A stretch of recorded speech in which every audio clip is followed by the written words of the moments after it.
Hello and welcome to another Ghetto unboxing video. Today we're taking a look at the Spire X2 6018. First up, I want to thank Spire for sending us this case. They have shown a lot of confidence in us. X2 is the gaming oriented sister of the company Spire, a Dutch manufacturer of computer hardware since 1998. X2 makes cases, coolers, power supplies and accessories. First thing to address is the packaging. Not only does it look pretty good, the quality is also amazing. Shipping this is not likely to cause damage. The 6018 is definitely a budget case.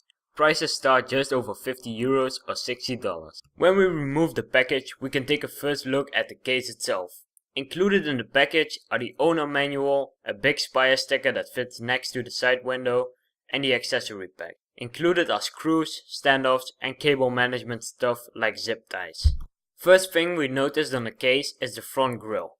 The top is quite dull, just straight mesh. The bottom however is quite unique, with its blue fins. We normally don't like flashy cases, but this one isn't too much. There are no buttons whatsoever on the front. Everything is located at the top. Together with the power and reset button, there are two USB 2.0, one USB 3.0 and the headphones and microphone ports.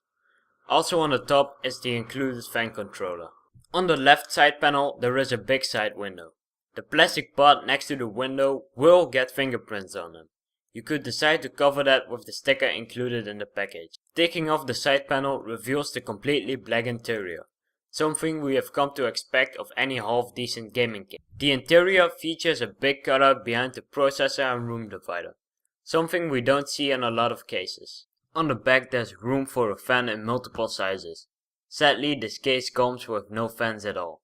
We think this is a strange choice, especially since Spire makes their own fans. The case features 7 expansion slots, making room for SLI and crossfire setups. Spire made their own quick release system for these, and it seems to work pretty decent. We have moved the system several times with a graphic card in it and had no problems whatsoever.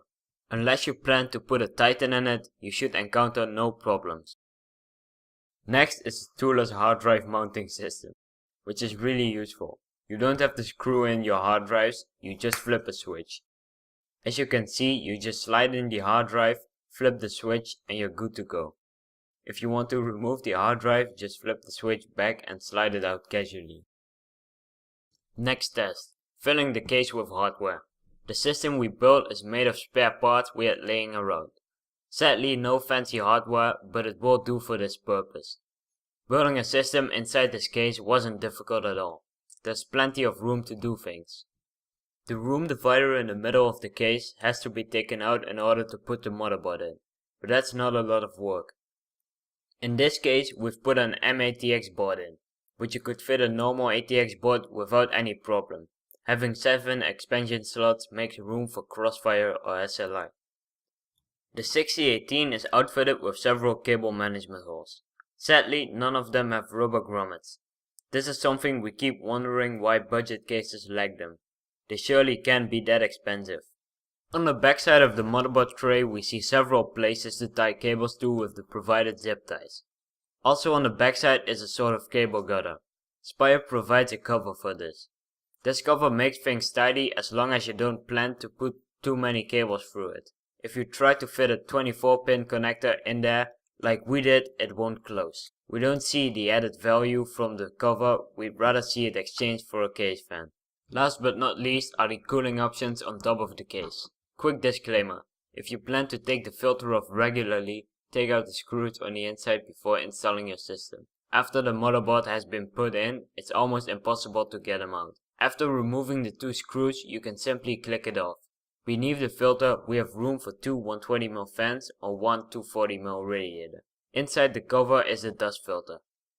This one is not replaceable, but it seems well cleanable. This one is better than the one on the bottom, which you could replace, was it not for the power supply being mounted on top of it. That's it for the case, let's go to the conclusion. One big plus is the fan controller. Despite having no fans to control, this feature is actually useful and normally not provided on cases in this price range. Next is the cable management options. Having holes for the cables to go through is always a big plus, even without rubber grommets. The toolless system is done very well. We have moved around the system several times, fully loaded with no problems at all. Also, having the option to screw in the drives is very nice to have. Of course, there are some negative points as well. First and the most important is the lack of fans. In our opinion, there should have been at least one case fan in there. Since Spire makes their own fans, they shouldn't make the case unacceptably more expensive.